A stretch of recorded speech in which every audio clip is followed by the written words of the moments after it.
We know exactly why the Democrats have not been vocal about our constitutional crisis, why they have not been vocal about King Mango and his whole consolidation of power in the government, a constitutional coup, a legislative coup. Why have they been quiet? Chris Murphy has told us. In a podcast, he shares with us that Democrats have gotten unalive threats, which is fascinating because plenty of Americans make fun of the Mexican government for being in the pocket of the you know what.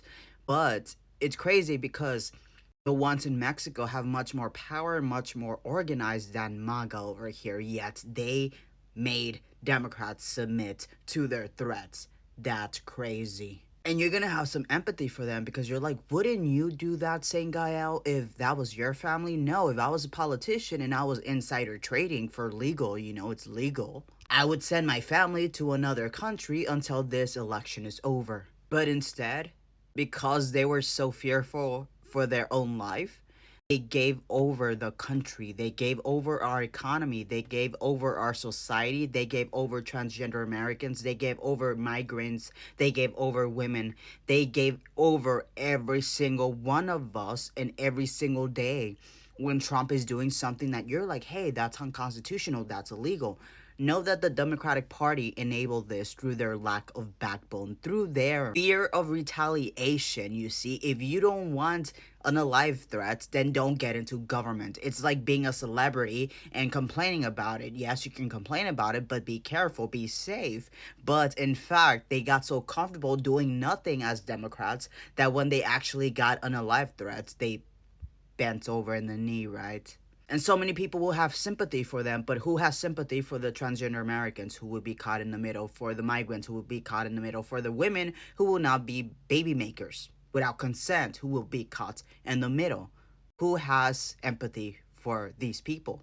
It's funny because all the Democrats can do is tell us, keep calm and carry on, look, midterms. But in fact, Donald Trump is showing us every single day that he's consolidating power, that he's removing constitutional protections. And Democrats are like, don't worry, they don't have majority. It doesn't matter. Through every state, they're consolidating power away from Democrats. What are they going to do? In general, if it is true that the reason why they are silent is because they have unalive threats, then how are they useful for us? How are they useful for us when in fact they're basically Trojan horses, but just calling themselves Democrats? Now it makes sense why Democrats have been voting to confirm Trump appointees. Maybe these are the very Democrats who they have serious threats against. Within this reality, where the whole reason why we have this reality of an illegitimate president, why would we trust the Democratic Party to save us when in fact it is the reason why we are here,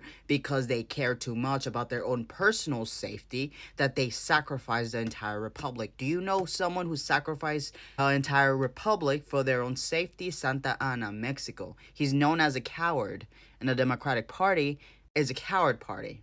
It is a jellyfish party because obviously within this reality of them bending the knee because they are unalive threats, they are literally giving up the entire republic to a tyranny, to fascism, because of their own lives. Imagine that. That's the Democratic Party. Couldn't expect anything more. And the thing is, out of all the theories, I do believe this. If the FBI who were pushed out resign on Sunday or Monday, and that is our cue that all the legal and political avenues have been exhausted and we are on our own. Democrats won't save us, and it doesn't matter if the party even exists anymore because, in fact, this positions that they're already at the mercy of MAGA and they won't go to our side because they're scared for their lives. If they were scared for their lives in the election, why wouldn't they be scared for their lives right now when it comes to agreeing to cabinet picks, which they probably are, which is why they're agreeing to it. So why do we trust that they're going to have our best interests in their campaigns when in fact they're already bending over because they're scared? In this reality, does it even benefit us to even support the Democratic Party midterms? It doesn't matter at this rate. We're in a fascism. And it's funny because Democrats tell us, hey, you need to fight. And then they tell us, don't fight because they're trying to provoke you. But then they're like, no, you need to fight. And then they don't tell us how to fight. You see, fighting in the blue state is different than fighting in a red state, but they don't give any guidance. All they say is, you need to fight, but then they tell us, don't fight. And the reality, I think, is that they're gaslighting us because they know that no matter what, they're not going to help us because they're scared for their lives. So what's the point of even keeping the party around if it bent the knee because it was scared for their own personal safety? And you may think I'm being harsh, but in the reality where I survived South Central Los Angeles, I don't know why they wouldn't survive MAGA.